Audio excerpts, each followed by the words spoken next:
৮,০০০ সরকারি চাকুরের মুক্তিযোদ্ধা সনদ সন্দেহজনক। প্রথম আলোর বার্তা কক্ষে আমরা এই বিষয় নিয়ে কথা বলবো। আপনাদের সঙ্গে আছি আমি মেহেদী হাসান এবং আমার সঙ্গে রয়েছেন প্রথম আলোর জ্যেষ্ঠ প্রতিবেদক মোহাম্মদ আরিফুর রহমান। আরিফুর রহমান, আপনাকে স্বাগত। ধন্যবাদ আপনাকে। আরিফুর রহমান, এই যে ৮,০০০ সরকারি চাকুরের মুক্তিযোদ্ধা সনদ সন্দেহজনক, এই বিষয়টি হঠাৎ করে কেন আলোচনায় আসলো একটু যদি বলতেন আমাদের।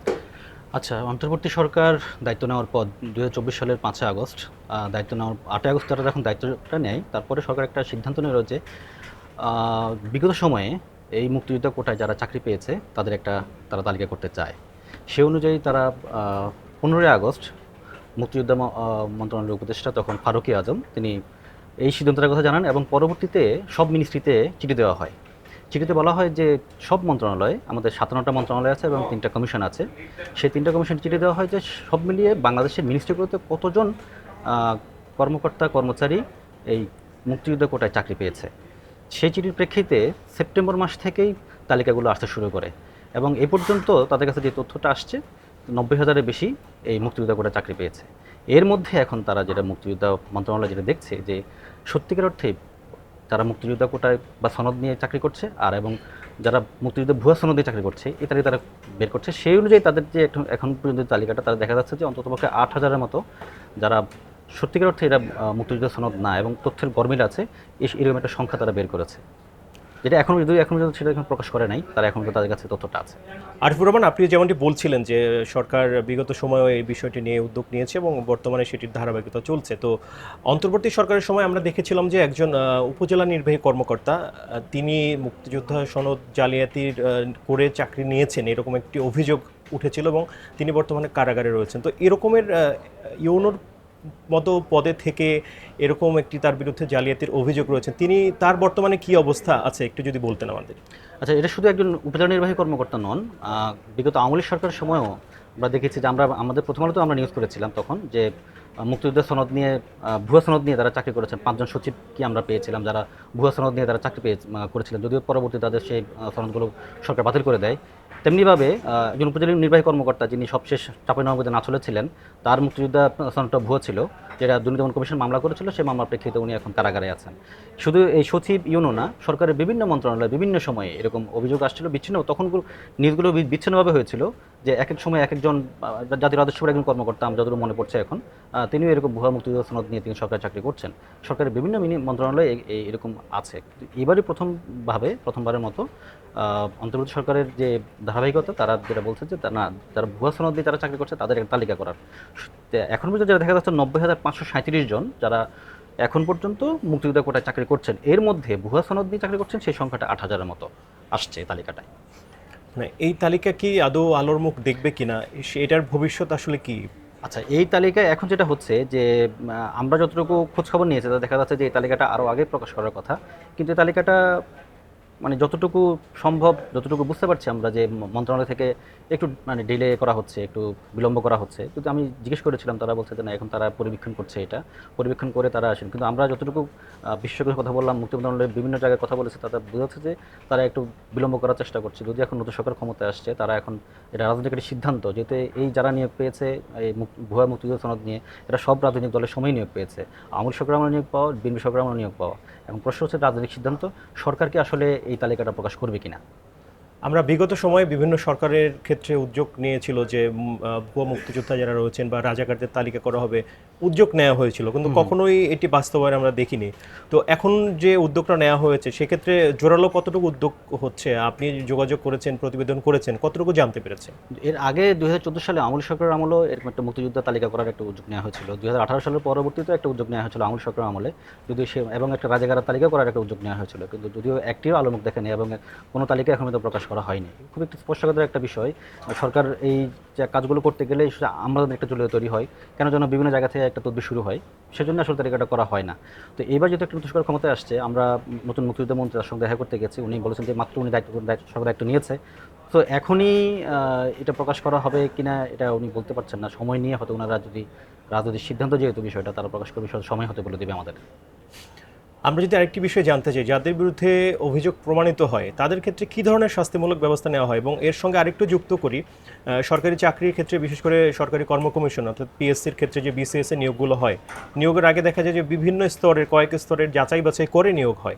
তো এরপরও এ ধরনের সনদ জালিয়াতি কিংবা ভুয়া সনদ নিয়ে চাকরি নেওয়া, এই প্রবণতা, তাহলে ব্যর্থতা আসলে কোথায়? এই প্রক্রিয়াটা বেশ জটিল। একজন ভুয়া সনদ নিয়ে যিনি সরকারি চাকরি করছেন, তার বিরুদ্ধে যখন কোনো অভিযোগ আসে, তখন তিনি প্রথম তার এই অভিযোগটা মন্ত্রণালয়, এটা মুক্তিযুদ্ধ মন্ত্রণালয় তাদের চাকরিচ্যুত করার তাদের সেই অধিকার, তাদের সেই ক্ষমতাটা নেই। যে পিএসসির মাধ্যমে নিয়োগ পাওয়া বা বিভিন্ন মন্ত্রণালয়ে যিনি এখন চাকরি করছেন, মুক্তিযুদ্ধ মন্ত্রণালয় যেটা করতে পারে সেটা হলো যে সংশ্লিষ্ট তিনি যে মন্ত্রণালয়ে কাজ করছেন তাকে বলতে পারে, ওই মন্ত্রণালয়কে বলতে পারে যে ওনার বিরুদ্ধে সুনির্দিষ্ট অভিযোগ আছে এবং প্রমাণিত হয়েছে যে তিনি ভুয়া মুক্তিযুদ্ধ সনদে তিনি চাকরি করছেন। তখন ওই মন্ত্রণালয় চাইলে তার চাকরিচ্যুত করতে পারে। যদিও আমাদের সেই উদাহরণটা বাংলাদেশে এখন পর্যন্ত হয়ে উঠছে না। পরবর্তীতে দেখা যাচ্ছে তারা আবার আদালতে যাচ্ছে, আদালতে গিয়ে সেখানে স্টে অর্ডার নিয়ে তারা আবার চাকরিটা করছেন। সো প্রক্রিয়াটা বেশ জটিল এবং জনপ্রশাসন মন্ত্রণালয় এর সঙ্গে সম্পৃক্ত আছে। এখন পর্যন্ত এরকম কোনো এক্সাম্পল আমরা সেট করতে পারছি না। দ্যাটস ওয়াই হলো তারা আবার চাকরিটা ফেরত পাচ্ছেন, তারা চাকরি করছেন। যে সরকারি চাকরিতে ঠিক কবে থেকে মুক্তিযোদ্ধা কোটা, মুক্তিযোদ্ধার ক্ষেত্রে, মুক্তিযোদ্ধার সন্তানের ক্ষেত্রে এবং মুক্তিযোদ্ধার নাতিদের ক্ষেত্রে কোটা পদ্ধতি চালু হয়েছিল, আমাদের একটু যদি বলতেন। আচ্ছা, দেশ স্বাধীনের পরে 1972 সালে প্রথম এই মুক্তিযুদ্ধ কোটাটা শুরু হয়। তখন 30% কোটাই ছিল মুক্তিযুদ্ধ কোটায়, যদিও সেখানে মেধার ভিত্তিতে ছিল 20%, বাকি 80% কোটা ছিল। 1976 সালে এই কোটাটা সংশোধন করা হয়, তখন মুক্তিযুদ্ধ কোটায় 30% ছিল। 1985 সালে এই কোটাটা আবার সংশোধন করা হয় এবং সবশেষ 2011 সালে এই কোটাটা আবার সংশোধন করা হয় এবং মুক্তিযোদ্ধার সন্তান এবং নাতনি যে প্রক্রিয়াটা, যে 2011 সালে প্রক্রিয়াটা নতুন করে শুরু হয়। এবং আপনি জানেন যে 2018 সালে এই আন্দোলনটা শুরু হয়, এই কোটার সংস্কারের পক্ষে এই আন্দোলনটা শুরু হয়। সে আন্দোলনের প্রেক্ষিতে তৎকালীন আওয়ামী লীগ সরকার এটা বাতিল করে দেয়। কিন্তু 2021 সালে আবার সেটা আদালতে রিট হয় এবং সেই রিট প্রেক্ষিতে মূলত 2024 সালের 5 আগস্টের যে অভ্যুত্থানটা হয়েছিল, মূলত এই কোটা সংস্কার আন্দোলনকে কেন্দ্র করে হয়েছিল। আপনি যেমনটি বলছিলেন যে 90,000 একটা সংখ্যার কথা বলেছিলেন, ঠিক কোন কোন মন্ত্রণালয়ে কতজন এই ধরনের সন্দেহজনক, তাদের বিরুদ্ধে তদন্ত চলছে, আপনি কি তথ্য পেয়েছেন একটু যদি বলতেন আমাদেরকে। আচ্ছা, সব মিলিয়ে এই মুহূর্তে সরকারি চাকরি করছেন মুক্তিযুদ্ধ কোটায় 90,537 জন। এর মধ্যে ভুয়া সনদ নিয়ে যারা চাকরি করছেন এরকম একটা তালিকা আমরা বলছিলাম ইতিমধ্যে 8,000। আমরা যেটা খোঁজখবর পেয়েছি সেটি হলো যে এই মুহূর্তে সবচেয়ে বেশি মুক্তিযুদ্ধ কোটায় চাকরি করছেন দুইটা মন্ত্রণালয় সবচেয়ে বেশি। একটি হলো প্রাথমিক ও গণশিক্ষা এবং সহকারী শিক্ষক পদে যারা চাকরি করছেন এই জায়গাটা, আর যে স্বরাষ্ট্র মন্ত্রণালয়ের অধীনে পুলিশ ডিপার্টমেন্টে সবচেয়ে বেশি, এই দুইটা ডিপার্টমেন্টে সবচেয়ে বেশি মুক্তিযুদ্ধ কোটা চাকরি করছেন। এখানে যে একটা বিষয় দেখা যাচ্ছে যে এমনও আমরা পরিবারকে দেখেছি যেখানে একটি পরিবারে 4জনও এই মুক্তিযুদ্ধ কোটা চাকরি করছেন। এরকম কোনো নিয়ম বা লিমিট না থাকার কারণে একটা পরিবার থেকে মূলত 3-4জনও এখন চাকরি করছেন। এখন এর মধ্যে যেহেতু সবচেয়ে বেশি এই দুটো মন্ত্রণালয়ে এবং এরপরে হচ্ছে স্বাস্থ্য মন্ত্রণালয়, সেখানেও হলো যে মুক্তিযুদ্ধ কোটায় চাকরির সংখ্যাটা মানে বেশি। এখন দেখার বিষয় হলো যে এই যতগুলো মন্ত্রণালয়ের কথা আমি বলছি, এর বাইরে সরকারি কর্ম কমিশন যেটা আছে, সরকারি কর্ম কমিশনেও আপনার মুক্তিযুদ্ধ কোটায় চাকরির সংখ্যাটা বেশি। স্বাভাবিকভাবেই প্রশ্ন আসে যে যেহেতু এই মন্ত্রণালয়গুলোতে কোটার সংখ্যাটা বেশি, স্বাভাবিকভাবে এখানে ভুয়া সনদের সংখ্যাটাও এখানে বেশি হওয়ার আশঙ্কাটা করা হচ্ছে। আচ্ছা, তো সেটা যাচাই বাছাই বের হয়ে আসবে, আমরা সেই যাচাই বাছাই কাজ তারা শেষ পর্যায়ে। এখন তারা সরকার চাইলে এই তালিকাটা প্রকাশ করতে পারে। মানে মুক্তিযুদ্ধ মন্ত্রণালয়ের কর্মকর্তারা বলছেন সরকার যদি আমাদেরকে বলে তালিকাটা প্রকাশ করার জন্য, আমরা সেই তালিকাটা প্রকাশ করব। জি, তো এখন যেহেতু এই মুক্তিযোদ্ধা সনদ নিয়ে, যারা ভুয়া সনদ নিয়ে চাকরি করছেন তাদের বিরুদ্ধে তদন্ত হচ্ছে, বিভিন্ন ধরনের যাচাই বাছাই হচ্ছে, সেক্ষেত্রে এর ভবিষ্যৎ কি হতে পারে? আমলাতান্ত্রিক কোনো জটিলতা এখানে মুখোমুখি হতে হয় কিনা, সে বিষয়টি আসলে কি আশঙ্কা হচ্ছে? আপনি প্রতিবেদন করতে গিয়ে কি জেনেছেন?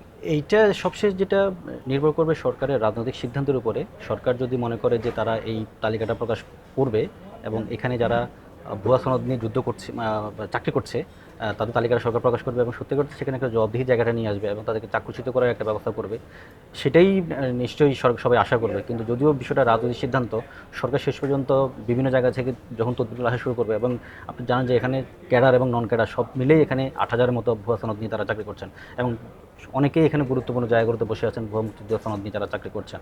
তো তাদের যে এক ধরনের একটা তদবির থাকবে এবং রাজনৈতিক একটা উইল থাকবে, একটা সিদ্ধান্তের বিষয় থাকবে, সেটা এই তদবিরগুলো কাটিয়ে সরকার আসলে কতটা চাপ থেকে নিজেকে সরিয়ে এর তালিকাটা প্রকাশ করতে পারবে এবং তাদের বিরুদ্ধে আইনি ব্যবস্থা নেওয়া হবে এবং তারা যে এতদিন ধরে সরকারি চাকরি করছেন এবং তারা যে রাষ্ট্রের বিভিন্ন সুযোগ সুবিধা তারা ভোগ করেছেন সেগুলো ফেরত নেওয়ার বিষয়টা নিয়ে কী হবে সেগুলো সরকার সিদ্ধান্ত নেবে, কিন্তু সেটা সব কিছু নির্ভর করবে যতটা চাপ আসবে সেই চাপটা সহ্য করে এই তালিকাটা প্রকাশ করা। আশিফুর রহমান, আপনাকে ধন্যবাদ। দর্শক, এই ছিল এখনকার মতো। আগামীকাল আরও যে কোনো বিষয় নিয়ে আপনাদের সঙ্গে হাজির হব। ততক্ষণ প্রথম আলোর সঙ্গেই থাকুন।